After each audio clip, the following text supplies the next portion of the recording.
Okay, Mila Falcha, welcome back to Irish Granny Tarot. We're continuing our Saturday book. This is video number, I'm running out of space here, 7 on our book, Dorothy Kilgallen, The Incredible Life and Mysterious Death of Dorothy Kilgallen by Sara, Jordan-Heintz. So we're partway through the chapter. This is video number 7. You'll want to catch up starting video 1 2 weeks ago. This is our 3rd week. We will finish it this weekend. I'm hoping to do it all in one video here as the last video. If need be, I'll divide it up. We'll see how long this runs. Just depends. So we were talking about, let me look at this speech I just read.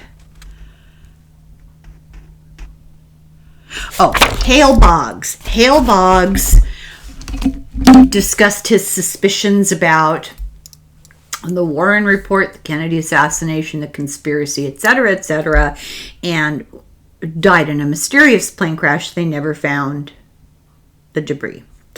So Pataki, the young boyfriend, met with Jim Garrison, the district attorney from New Orleans, twice. He met with him twice. Who is this guy? Now, he, supposedly a journalist from Ohio.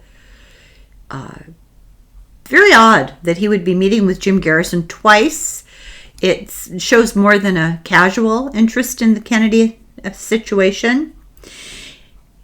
The question is asked, was he keeping tabs on any problems, like probing into the case by other journalists, like Dorothy Kilgallen? Kilgallen met with Mark Lane, the author and attorney who was really into the conspiracy theory. She talked to him too, and he went on and wrote a whole bunch of stuff about it over the years.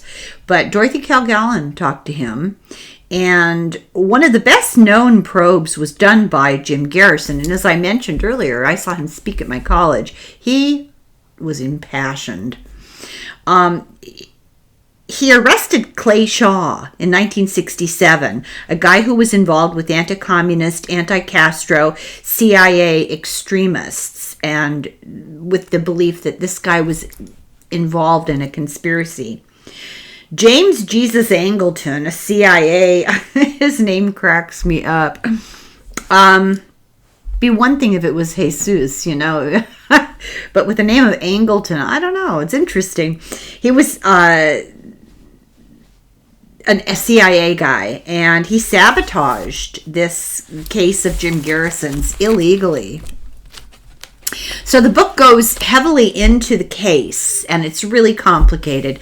So as I said, here we are, video number 7, not done yet, and I'm glossing over the Marilyn Monroe case, all different aspects of the Kennedy investigation, different things that pop up along the way, like this Jim Garrison situation. You need to read this book. Kilgallen was involved in researching the Dallas, New Orleans, Miami connections. She was on to something. She sussed that out.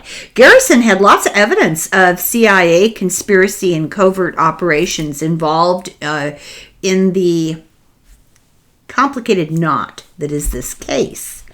For example, he uncovered strange witness deaths. That's not just a rumor. It's not just a conspiracy theory. Actuarial tables support the belief that statistically this was very weird. Garrison's re-election was later prevented because of his involvement, And then he went on to sit on the appeals board in Louisiana. And what page is this? 22. I talked to myself. So I'll read you this little tidbit. In a 76 interview on television, he said, I had 3 things essentially. I said the Central Intelligence Agency was extensively engaged in domestic espionage. I said, secondly, that it was apparent that the CIA was in the murder business. And third, that it was also apparent that part of the CIA was involved in the murder of President Kennedy. This is quote on TV, Jim Garrison. New Orleans was an important city for the CIA. We found, as we dug into Lee Harvey Oswald's background, that nobody was associated with him who was not, one way or another, connected with the intelligence structure. Whether it was a contract employee of the CIA like Dave Ferry or Clay Shaw, all the way down to the part-time employees at the anti-Castro adventurers who were employed by the Central Intelligence Agency. So it was a case of our having bumped into so many, one after the other, that this very group of people, as we began to look at them after a year and put them in perspective with regard to their function, we began to realize we were dealing with the CIA. Then he went on to say, the CIA is a mansion that consists of many houses, but an important part of it from the Bay of Pigs thereafter were what you might call the alumni of the Bay of Pigs, these adventurists who felt so strongly about regaining Cuba. Many of them were Americans. Now, from these people, the assassination teams were formed. But the important thing to understand that is glossed over is that these particular assassination teams, to the last man at the tactical level, had come to hate John Kennedy every bit as much as Castro because they blamed him for the failure of the Bay of Pigs. And we've actually read that before. So Kilgallen agreed with this and went to New Orleans. We don't know why. She sent her hairdresser home, not wanting him to be involved, even peripherally. And she was dead weeks later. And the question needs to be asked, who did she go to meet? Her hairstylists, two of them, said that their phones were tapped. They testified, and that they were followed. Their rooms were searched where they lived. They're still not willing to talk about it. We're talking when this book was written, 2000, what? I don't remember. 2000, well, recently, 2021, 22. They're still afraid to talk about it. The week before she died, Kilgallen was planning a radio talk show about JFK. She told a friend, and she told a friend she was worried about her own personal safety as a result. She said she was going to buy a gun, which just seems ludicrous when you think about what she was. You know, she was this little petite fashionista, little Miss Broadway, right? She was worried that her children might be kidnapped. She talked to Mark Sinclair, her hairdresser, on Saturday, November 6th, and said her life had been threatened again. She was getting phone calls and letters and weird things. He told her to confront Pataki about spying on her and passing on information to ... The hairdresser did hair for her TV show the night she died. She went on What's My Line for the final time. And the hairdresser says that she thought that Pataki was spying on her for somebody and he was a snitch. She seemed fine on her TV show. It's on YouTube. You can watch it. But while she was doing this show that night, she was working assiduously on the JFK Warren Report book. She met with a producer after work. It was their habit for the group of them to go out either in little groups or all together for drinks afterwards to decompress. And she went out for a drink with her producer, but she told him that she had a late date. And the producer didn't ask who it was because he was just assuming. He was under the impression it was Pataki. That's the only one that she was dating at the time. So the question to be asked is, who was the date with? It's possible she'd talked with somebody on the phone, like Pataki, and while she was on the TV, he flew to New York City. There was a plane he could have caught that would have gotten him there in 1 hour and 50 minutes. So she had time to waste before he arrived after the show. He denies it. Pataki said that she was in great spirits on the phone. He claimed that she was working on no big stories. That's just a lie. And totally false. Her JFK research was becoming more to the forefront. It was heating up, is the description in the book. She was seen at the Regency bar with a guy by one of the contestants from the show that night. She said they were very close, head to head, talking together. Serious business. She wanted to approach Dorothy and thank her for the experience on the show, but she didn't want to interrupt. The conversation seemed really serious. No one ever admitted it was he. Nobody ever admitted it was Pataki. Or nobody ever admitted that they particularly were the person. So who was it? So about 2 o'clock in the morning, she called Western Union from her apartment to pick up her column, which is something that happened almost every day. And the messenger said she seemed fine. She sounded great. She died sometime between 2 and 4 in the morning. So this is information about her death. Her blood alcohol level was 0.15, which confirms having a drink or two at the bar, but not the blood level of somebody who was on her face, She had consumed barbiturates about 2:30 to 3 o'clock. She took a regular prescription to sleep every night. It wasn't an unusual amount. It was just the presence of. She drank, her quinine level was high, but she drank tonic water and vodka was her standard drink when she ordered one somewhere. And the interesting remark that's made in the book is that tonic water is often used to disguise the flavor of too many barbiturates. This would be a Mickey Finn. A Mickey Finn is like getting roofied, but not roofies. That wouldn't be the drug, of course, in those days. Nobody knows how she got home, but she got home. The butler said she came home with a man. The butler and his wife lived in the apartment. But it was, remember, it's like a 5-story New York building. And she owned the whole thing. It was all inside of this 5-story building. All 5 stories were her home. And live-in butler and maid on one of the floors. And they heard her come in. And they heard a man with her, but they didn't know who it was. And later, the butler reported hearing the back door close, and he just assumed her male friend had left. Who was he? Did he drug her? So now we're on part 3, chapter 13. I knew she was dead right away. So what happened to Dorothy Kilgallen November 8th, 1965? She knew she shouldn't mix alcohol and barbiturates, and she took a regular sleeping pill prescription every night. She'd written about not mixing these things. She knew.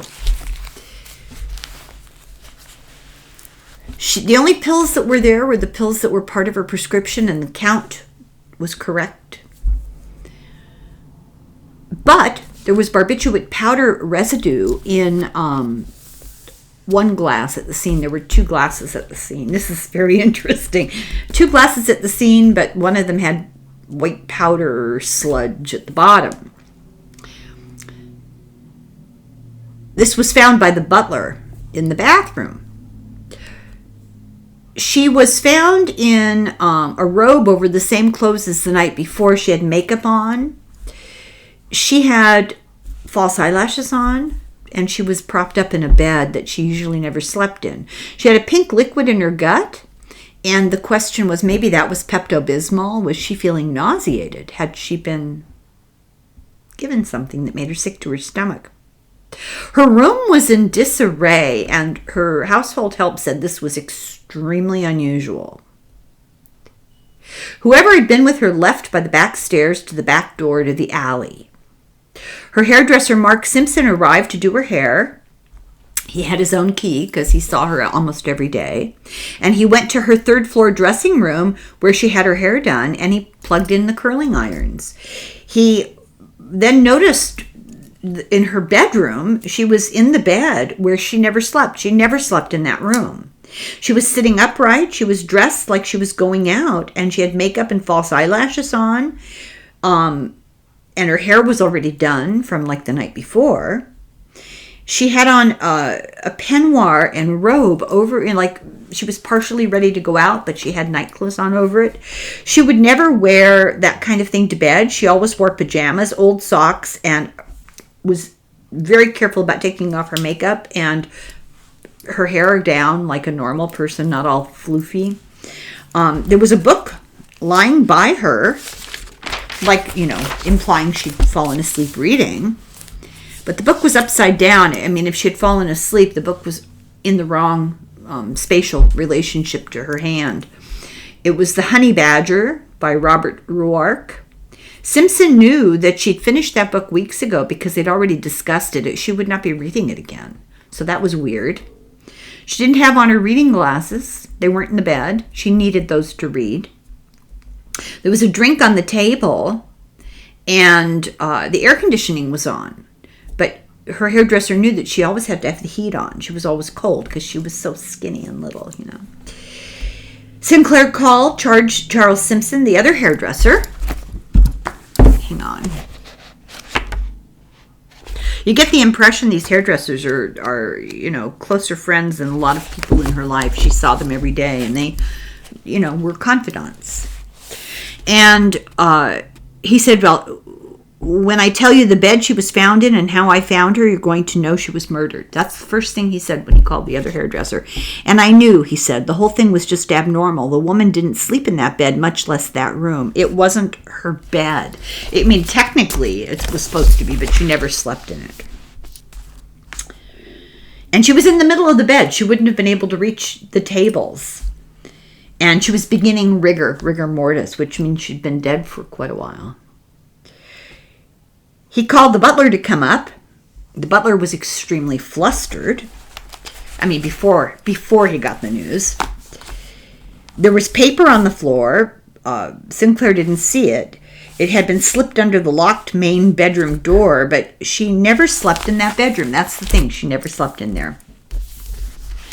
Oh, there's a map here of the floor. This building is enormous, their property. She always slept in this room in the back. This is the back end up here. She always slept in this dressing room in the back. She was found in a bed in this bedroom, which was kind of a showroom. You know, nobody slept in it. Technically, it was her room, but she never slept in it. And this is the front of the town. It's called a townhouse. 5-story townhouse, a block from Central Park. Anyway, Sinclair rushed out the front door, and there was a car right in front of the building, a cop car with 2 cops parked right in front, and he avoided them, and he just left. Sinclair later wondered, was he really the first to find her? Why were the cops there? That was unusual. This is ritzy place. Carrie, her young son, had a live-in tutor who took him to school every day and went before 9 a.m. and then returned to the apartment. And when he returned to the apartment that day, he saw the cops at the door, but not... he saw the cops at the door, but the police were not notified till the late afternoon. Think about that a minute. Nobody in the house, nobody notified the police. They all denied it. And yet the cops were already there in the morning. Why were they guarding the door? They were out of the car guarding the door. Why? So the tutor later told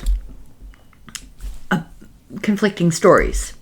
He said that before he and Carrie even left, the staff was scurrying around and they told him that Dorothy was dead from drinking alcohol. And then he was told by somebody else that she'd intentionally killed herself. And then the staff denied both of those conversations. He continued to live in the house after she died, being the tutor to the son. He got a master's, went to Cambridge, and he eventually got a career with the UN. Vincent Bugliosi You know, the whole helter-skelter guy. He was pro-Warren report. He claimed her death, quote, most prominent mysterious death related to the assassination of Kennedy. He claimed she was not murdered because her tutor, the tutor and her son and her husband and the staff would have heard. But that's not true. People who lived there, people who were her friends, said that it was an enormous place and things went on all the time that you could not hear.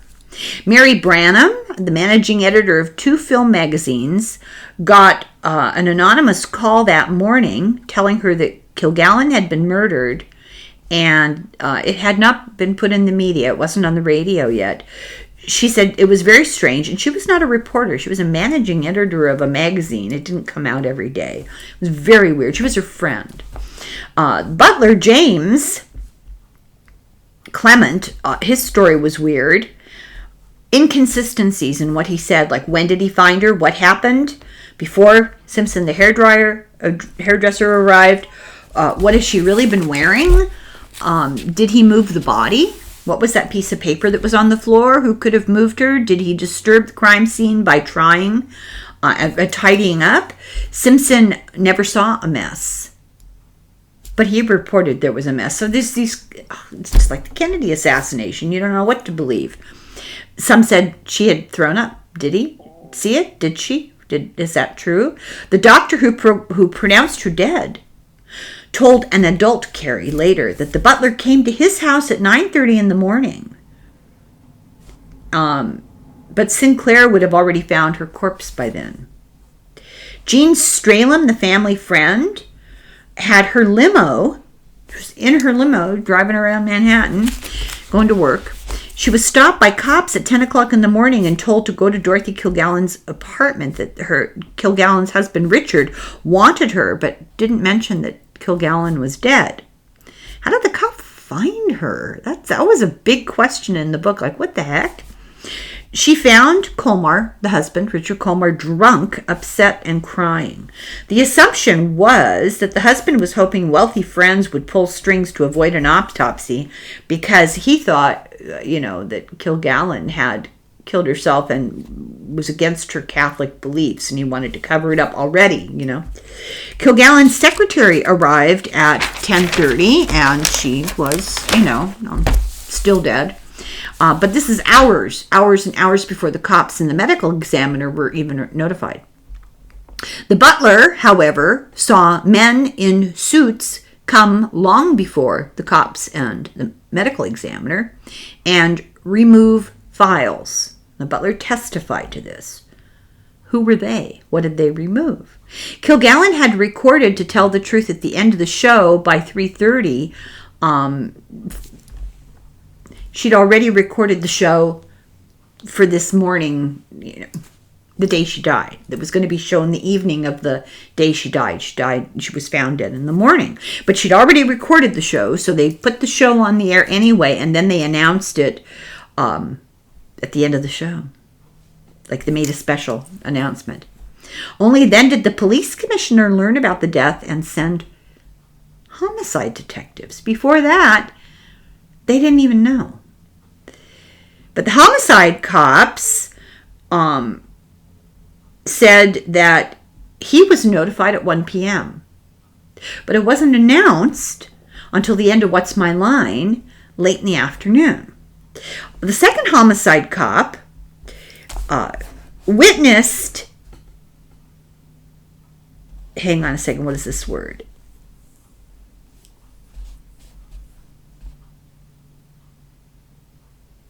Okay, so the second homicide cop witnessed the autopsy.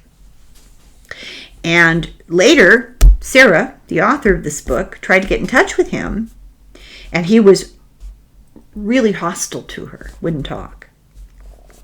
The medical examiner's office was not told until 2:45, and the 19th precinct of the cop shop wasn't told until 3:20. And under that I have what? With all kinds of question marks. New York City police did not interview anyone. They didn't get involved with interviewing. The lead detective quit, gave up his pension, left town, and opened a very expensive restaurant somewhere other than New York City. Where did he get the money? How did he do that? He gave up his pension. He was a youngish guy. Pataki later told a magazine publisher, that he was interviewed by the cops because his name was on the piece of paper by the bed. A pad of paper by the bed. Question mark, question mark, question mark. Carrie, the kid, was told by his school principal that his mother was dead. He was driven home by the chauffeur, met by a nanny. And he was told, your father's in bad shape. Give him a little time. And he, the son, says this was the beginning of the end of respect he had for his father. His father began drinking heavily, said nothing at all to Carrie.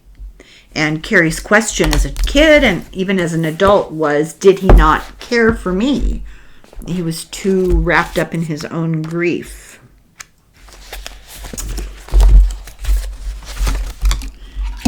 He asked, didn't one comfort their child when times were hard? Did he not care about me? Or was it perhaps that he hurt so deeply that he could not find the words or even come to some gratuitous gesture? Could he not come out of himself long enough to offer a hug to his 11-year-old son who had, after all, just lost his mother? I don't feel unforgiving toward my father for ignoring me or the opportunity that was missed when my mother died. Just somewhat sad, even still.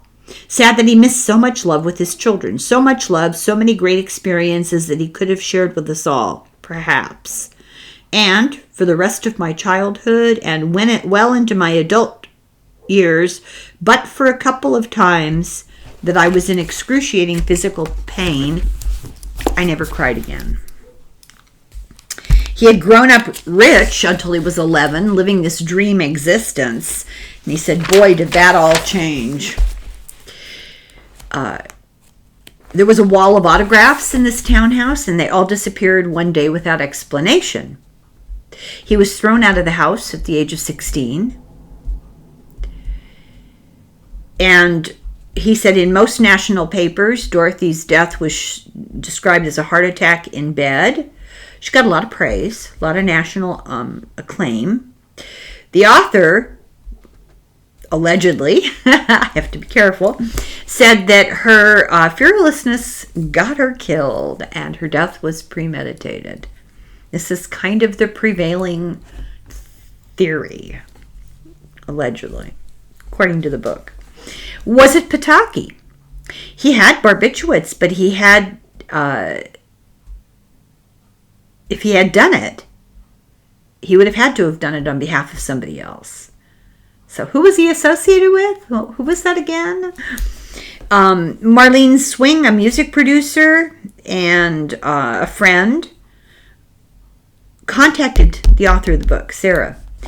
She was convinced it was murder at the hands of the mafia and the CIA through Pataki, that he popped up in her life, Dorothy's life, suddenly. He bragged about the connection to Joseph Levine, who was said to have mob connections.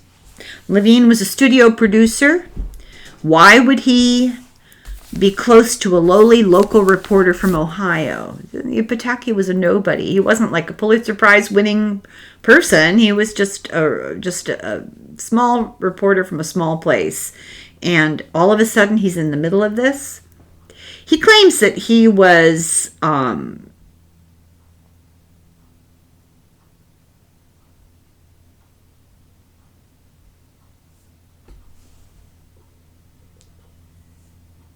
I can't read my handwriting. Well, that he had flipped, whatever that means. Swing said that at this time, Dorothy Kilgallen was excited about her Kennedy research and her relationship with Pataki. Swing said that Pataki knows who killed Kilgallen. He didn't really do it. His employers did. Mark Sinclair and Pataki were not at the funeral. The hairdresser and Pataki were not at the funeral. Her mom accused Dorothy's husband of killing her in front of the entire crowd at the funeral. Mark Sinclair, the hairdresser, he thinks the police paid for a cover-up. He said there was more than one person involved, and it was not the husband. He was never sober enough to mastermind anything. Oh, my. So let's see here.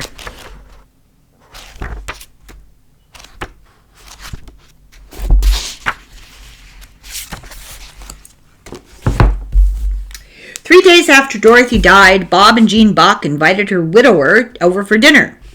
Bob then asked him, "Dick, what was all that stuff in the folder Dorothy carried around with her about the assassination?" Richard replied, "Robert, I'm afraid that will have to go to the grave with me." Her husband said that. Sinatra, kind of a charming individual, said, "Oh, Dorothy Kilgallen's dead? I guess I've got to change my whole act." The fashion editor of Kilgallen's newspaper, Florence Smith, who was 45, died 24 hours after Dorothy Kilgallen. And speculation is Kilgallen had given her a copy of the notes of the JFK probe. She had had a romance. Florence Smith had had a romance with Kennedy.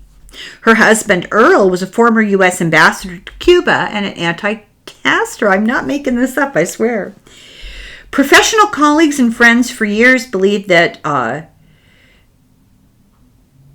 that this was, that something was up. They filled in for her on the TV show. They filled in for her on the radio.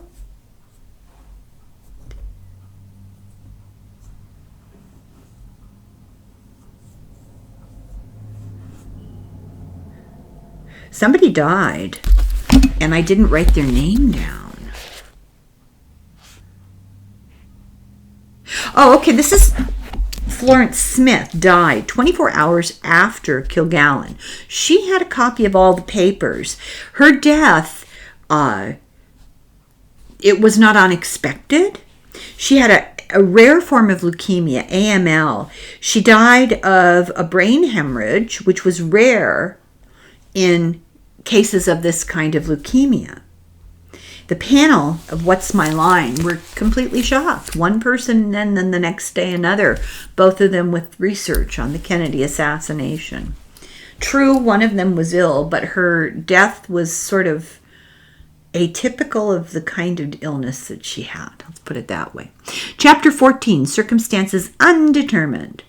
Dr. Luke, last name Luke, medical examiner, was notified at 2:45, got to the apartment scene around 3:10. The husband, Jim Kilgallen, her father, and Joan Crawford were there, just, randomly.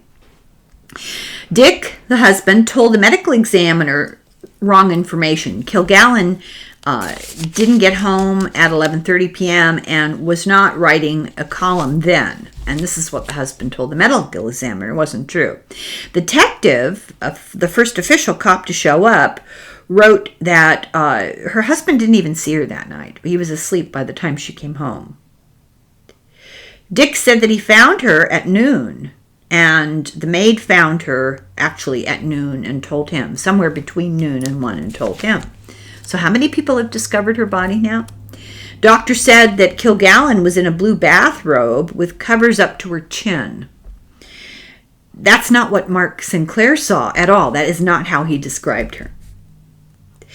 She took 2 sleeping pills every night. The pharmacy agreed that she was not an addict, that she filled her prescription normally.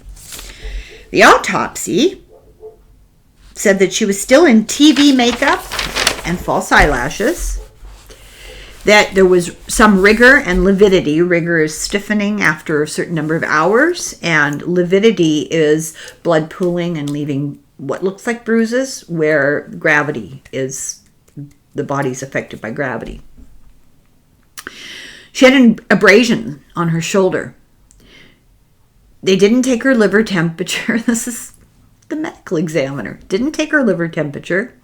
She had no heart problems and no cirrhosis. She was healthy. The cause of her death was called barbiturate and alcohol intoxication of undetermined circumstance. They wouldn't speculate. She died around between 2 and 4 a.m. There was no note left. What was that paper on the floor? Mark Sinclair Her hairdresser swore she was given the drugs. The cops had not tried to find out how. The death certificate was signed by a doctor who was not on the case, didn't do the autopsy, and did not live in Manhattan. He said, "I don't know about this case. I never handled it." Okay. Dr. Charles Umberger, the director of the Toxicology Medical Examiner's Office, suspected she was murdered. This is the medical examiner's office. He suspected she was murdered because he knew the political implications. He said nothing. But he was so suspicious, he retained samples of her blood and tissue and had it tested with new technology in 1968 and found traces of Nembutal in the glass by her bedside. And she had a prescription for Seconal. It's not Nembutal. They're not the same thing at all. So the toxicologist is like, okay, this is not normal. And he wanted to call it murder. So the more precise tests on the tissue sample were able for the first time to particularize a deadly mix of 3 powerful barbiturates in her brain: secobarbital, amabarbital, and pentobarbital, Nembutal.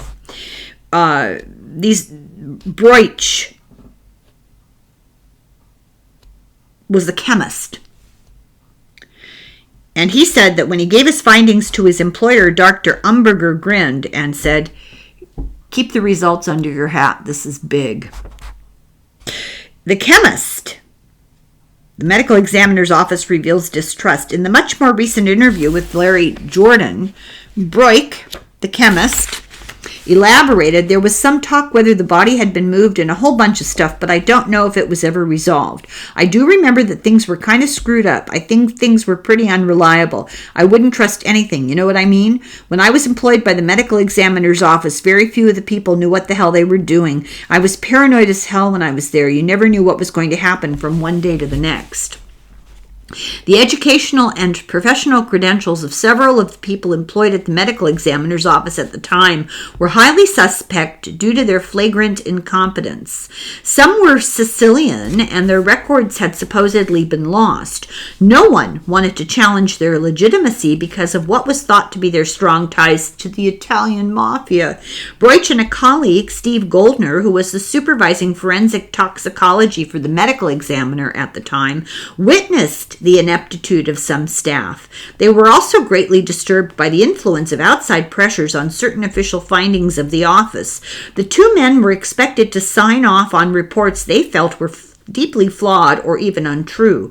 The situation became so acute that Goldner contemplated going public about the corruption by writing a book, but then decided against it because, he said, quote, he wanted to remain alive. Yikes. Okay. So the chemist found quinine in her brain and bile and liver, and often those sorts of levels of quinine are in tonic water. And 2 glasses were originally found. The first one had traces of Nembutal. The second one was missing. And remember, she had no prescription for Nembutal. She didn't take Nembutal. People were stunned by her death. Several suspected Pataki. He testified, "Oh, well, hey, I was in Ohio." His other statements were inconsistent with the timeline. Timeline was all messed up. So supposedly between 9 and 9:30, the hairdresser Sinclair found her. Between 9 and 9:30, Pataki claimed that everybody knew, but that's not true. The police were not officially even sent for till afternoon, into the afternoon. CBS announced it at close to 3:30. Pataki claims nothing about being in New York City. Now remember, you could fly without proof of ID. You know, it was loosey-goosey. He claimed nothing about being in New York City. He wrote a column about a play that was not showing that night in Columbus. So he submitted a Columbus, Ohio newspaper that he worked for, submitted a regular column that he wrote for them, critiquing a play that wasn't showing in Columbus, but it was showing in New York City. There was an interesting movie review about her. Oh, I'm sorry, not about her. About hate. Find the right page here.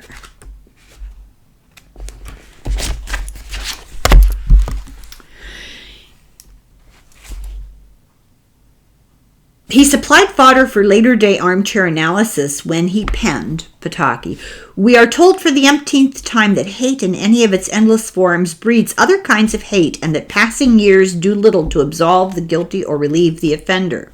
The drama is one of seething discontent, which is to say it could only end in tragedy. Here that tragedy leads to a cleansing or purification that no reviewer could attempt to describe. Suffice it to say the torment builds until it can no longer contain itself, at which time it breaks out in violence." And I would recommend you watch, when I upload it, my discussion with the author, because in passing we talk a bit about the psychopathy potential in the kinds of things that he wrote about. Allegedly, off the record, scream psychopathy to me. So, you know, I forgot to hang up my psychiatric credentials, but okay. Where are we here? It seems that he loathed her in the writing in the book on the writing in the column on the day she actually was murdered. Just is justifying hatred, long-term hatred. He liked to brag about his being a pal with mobsters. Sam Giancana had a girlfriend, Phyllis McGuire of the Singing McGuire Sisters, and Kilgallen knew her pretty well. "Kilgallen was murdered," McGuire said. "She didn't commit suicide. I saw her 3 days before dancing at El Morocco, a Manhattan nightclub, with Johnny Ray. She was murdered. I don't believe the suicide story. I didn't believe it then. I don't believe it now. Dorothy was the most beautiful corpse I ever saw." Giancana was being targeted by Robert Kennedy. Robert Kennedy threatened he was coming after the mob. Giancana was gunned down right before his appearance at the Church Committee in 1975, the independent investigation of assassinations run by Church. That's his last name, Congress Senator Church. Pataki was involved with Patricia Kennedy and Peter Lawford and mobsters in Las Vegas, socializing with them. This random columnist. Soon after Kilgallen died, he wrote a poem.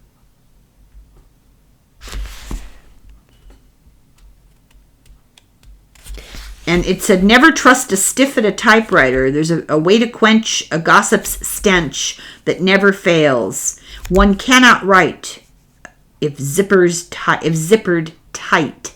The dead cell, no tales."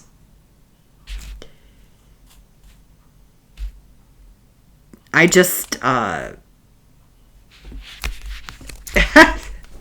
psychopathy.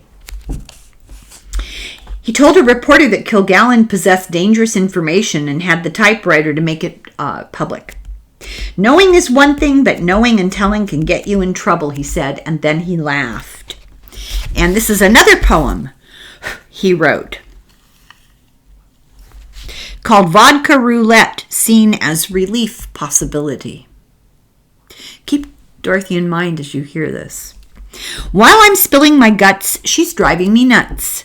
Please fetch us 2 drinks on the run. Just skip all the noise and make one of 'em poison, and don't even tell me which one." Okay. Pataki was evasive about his life. Let's talk about him a little bit. And there are allegations of real gaps in his timeline. Between 1954 and 1955, he was in school in Panama. This is where the CIA was holding their school for assassins. It was run by the Army as merely an educational facility, but the CIA was using the building, the facility, for its assassin school. He was a student there, and students and graduates included Noriega, Torrijos of Panama, they were all at this place, Galtieri of Argentina, and Suarez of Bolivia. Pataki admitted, I went to Guatemala once on a small military thing. Okay. He went because of a commie uprising. Not just me was sent. Great grammar for a journalist. He was never in the military. He got kicked out of Stanford ROTC. But he admitted that we were highly trained for Guatemala. The U.S. had no troops there, officially, then. At Stanford, while he was there, the CIA was looking for students. Then he excelled in Spanish. The CIA was recruiting from students. He did admit that he was in Guatemala. After years of denying it, he finally admitted that in 1954, while he was there, the CIA staged a coup. They deposed the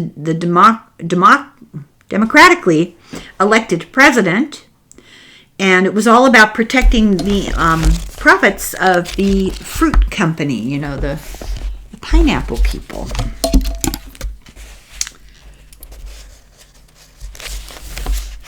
Do I want to read this? The Guatemalan episode is relevant to the Dorothy Kilgallen story because Ron Pake, by his own admission, was directly involved in what is now known to be a covert operation sponsored by the Central Intelligence Agency and sanctioned at the highest levels of the U.S. government under the false pretext of combating communism. It was really an effort to protect the profits of the United Fruit Company, to whom Secretary of State John Foster Dulles and his brother, CIA Director Allen Dulles, had financial ties. The mission was overseen by E. Howard Hunt, with help from Frank Sturgis, both of whom were later prosecuted in the Watergate scandal. Also involved was David Atlee Phillips, another notorious CIA operative. Thus, it could be fairly stated Pataki had an affiliation with the CIA in one point in his life. How long that lasted is debatable, but as someone else has observed, no one ever really leaves the CIA.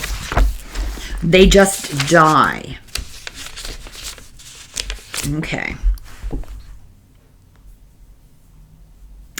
In Guatemala, the president's family had to go into exile. The CIA said that he, President Arbenz, was a communist, and actually he was extremely anti-communist. He was the most progressive administration in Latin America. He expanded the vote. He helped workers organize. He helped political activism. He established a minimum wage. He provided money for education. He improved labor rights. He improved the health and literacy rate. 90% plus of the country was able to read, and established agrarian reform laws to give people, not corporations, land. Well, the Dulleses and et al. Were upset that the fruit companies wouldn't be making the kind of profit with the kind of pseudo-slave labor they were used to. He ran afoul of the United Fruit Company, and a new dictator helped them to get. This fruit company owned 15% of all the land in Guatemala, and after the dictator was established, they then owned 42% of the land. They paid no taxes, they paid no export duties, and the company owned the country's phone, telegraph, and railroad system. The Dulles brothers, let's talk about them. The Secretary of State, John Foster Dulles, was Secretary of State, and CIA director was his brother Allen. John was a lawyer for the fruit company, and Allen was on the board of directors. They owned stock in the company. Ike, his private secretary, Ike Eisenhower, his private secretary was married to the PR guy of the fruit company. And he made a propaganda film called Why the Kremlin Hates Bananas. The brothers helped the fruit company get USA and CIA involvement to go back in and to protect the company and do the coup.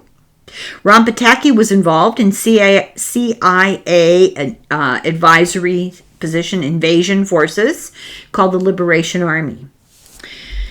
There was a secret backdoor purchase of 3 United States fighter jets. It was secret, so there was deniability. The U.S. wasn't there, but we supplied them. The CIA made hit lists of people in legitimate elected government positions if this coup worked, and it did. And they trained assassins at the school where Pataki was while Pataki was at the CIA school. These lists have mysteriously been lost. Did Pataki continue his CIA work? Was he an asset? Was he sent to keep tabs on Kilgallen and then told to eliminate her because she was getting too close to the truth about the Kennedy assassination? Frank Sturgis, an admitted spy, said Kilgallen got whacked because of the JFK probe. The Rolling Stone did a big article on this, that they got information from E. Howard Hunt's son. E. Howard Hunt's son said that Hunt told his dad told him that his dad was involved in the Kennedy assassination. He implicated LBJ. He implicated CIA agent Cord Meyer, whose wife Mary Pinchot Meyer had an affair with Kennedy and who was found murdered walking in D.C. when she complained in 1964 that the Warren report had come out 3 weeks later was a lie. Several others were named, including a Corsican assassin by E. Howard Hunt. And his son said, my dad never felt guilty about anything. He'd helped plan the 1954 coup in Guatemala. He'd served 3 years in jail for Watergate.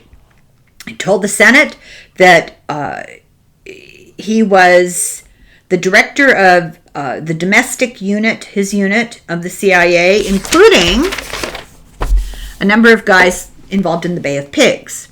But the CIA was not domestic officially. His job was to manipulate the U.S. media. Therefore, after Kennedy was assassinated, Oswald was reported as the lone killer. His unit financed and manipulated the media and the history books. And he told this to his son.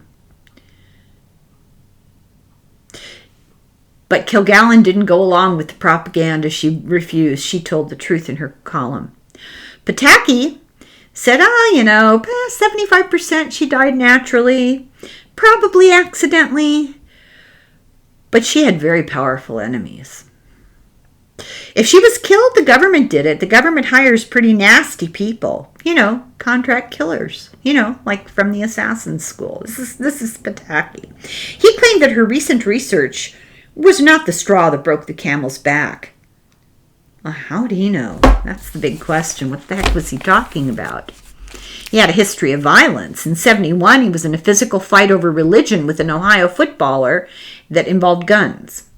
Steve Rossi, the comedian, Martin and Rossi, something like that. One of the guys had a big mustache. Rossi was a comedian. He was a close Kilgallen friend. He believed that she was poisoned over time.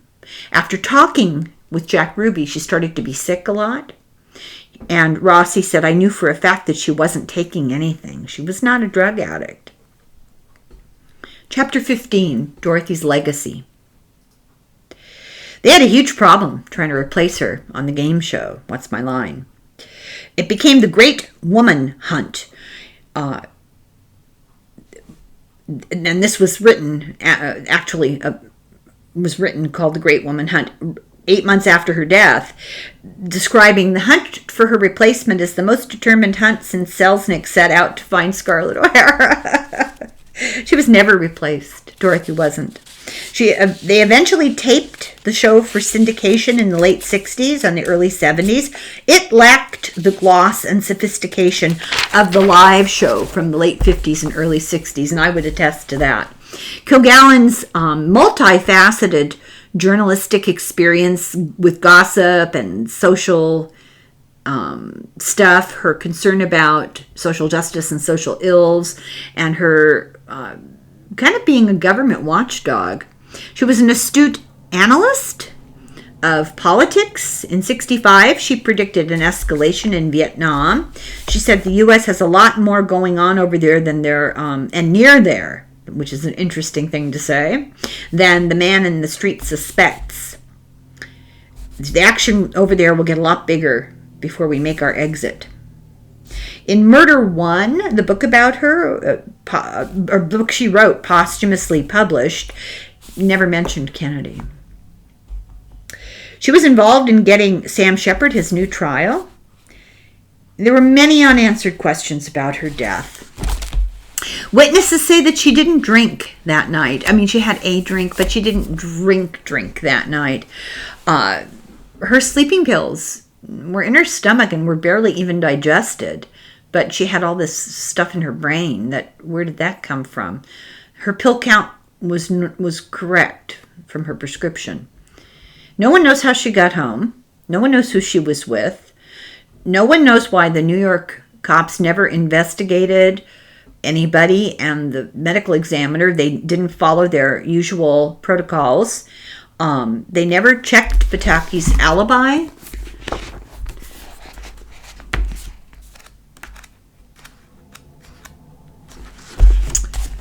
Throughout his numerous conversations over a period of years in Midwest today, Ron Pataki seems strangely ambivalent about being accused of Dorothy Kilgallen's murder. Was that a sign of his innocence or his sociopathy? Sara and I are on the same wavelength with this. Decades later, Ron, then 56, went on to earn a master's degree in Christian counseling. If you needed proof of sociopathy, here we go. Master's degree in Christian counseling from Jerry Falwell's Liberty University in Lynchburg, Virginia, and a PhD in Christian counseling from Trinity Theological Seminary in Newburgh, Indiana, via online courses. Had he turned to religion in a way to assuage his conscience? Do psychopaths have a conscience? He died on May 16th, 2022. His involvement in Dorothy's death may never be fully known. G. Robert Blakey, a huge mob expert and authority on RICO violations, he was counsel to the House Committee on Assassinations, the Church Committee. He believes the mob killed Kennedy. Trafficante, big mob guy involved with anti-Castro Cubans in New Orleans. CIA was also involved, but the mob played a bigger role, he thought. Blakey found Kilgallen's death fishy. George H.W. Bush of CIA fame strongly opposed an independent assassin records review board. He refused to appoint members to the board. They had a 3-year mandate, and he wasted time for 18 months. But he got fooled. Congress extended it to 4 years. So his delay didn't matter. He did a fabulous job destroying the official account, the Warren Report. The Church Committee did a fabulous job destroying the official Warren Report account. This was largely ignored in the media, and its work is not available online. You cannot get information about the Church Committee online. Why? They proved that the autopsy photos and the x-rays were altered. Tons of testimony. Don't even need to go into it. Just take my word for it. The Church Committee proved that Kennedy's autopsy pictures and x-rays were altered. I just want to say that again. You have to see this picture. These are the doctors talking about the area of the head wound. Now, this is, they testified under oath. They described things originally. Then they were forced to alter their official testimony. And later, they testified again. And you get to see all of them independently from each other. They didn't listen to each other's testimony. They were called in at different times to give this testimony. And they show where the gigantic exit wound was. And look at that. Every single one of them pointing to exactly the same place. The report says no. this little wound here was the exit wound. When shown photos in 1998, they were in disbelief. When they were shown the altered photos, each doctor, every single doctor said, that's not what I saw in Parkland Hospital. The embalmer note was a large gaping wound in the back, patched with plaster of Paris. Just saying. A small shrapnel wound on the face, which is typical of entry, patched with wax. The journal American ceased publication. This is the paper that Dorothy originally started working for. They ceased in 1966 after her death. Richard got everything, of course. He later married Kilgallen's fashion designer, her favorite fashion designer, Anne Fogarty. Mark Sinclair, the hairdresser, one day tried his key and it still worked. He went by the house and he, just randomly tried the key and it worked, and he went in. No one was home. He wandered around and he found Kilgallen's doll collection in the basement with all the heads torn off. Johnny Ray died in 1990. He believed that Kilgallen was murdered till the day he died, and he said he knew who killed her. He couldn't prove it, and he said it had to do with the Kennedy assassination. He knew she always slept in her office and never in the bed that she was found in. No doubt Kilgallen would have investigated RFK and probably Watergate, Iran-Contra. She would have been at Diana and Charles' wedding, of course, because she was all gaga about them. And when asked, Kilgallen said that my first true love is the newspaper. There was a new investigation into the death in 2017, and after 8 months, it was abruptly halted. The end. Look at that. Pretty good, huh? So this is the last video on Dorothy Kilgallen's book, but we will go ahead and upload the conversation with Sara. I think I'll probably wait till this coming week to upload that. We'll see. See what kind of mood I'm in. See how well my machines here cooperate. I loved this book. I'm partial to mysteries, partial to true crime. Love a little gossip with my murder, and really appreciate political scandals. This book is the perfect combination. It's beautifully written. It's riveting. It's written like an Agatha Christie novel. And there are so many threads. Just your brain will be vibrating while you're reading it.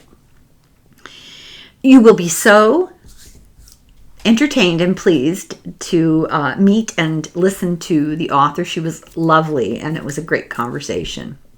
I strongly recommend this book. I hope you all do her a solid and go buy it, because it's a great book.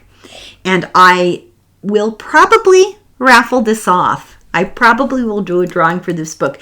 I'd like to keep it for myself, but you guys have been really generous donating to the PayPal book fund, and this book is so great.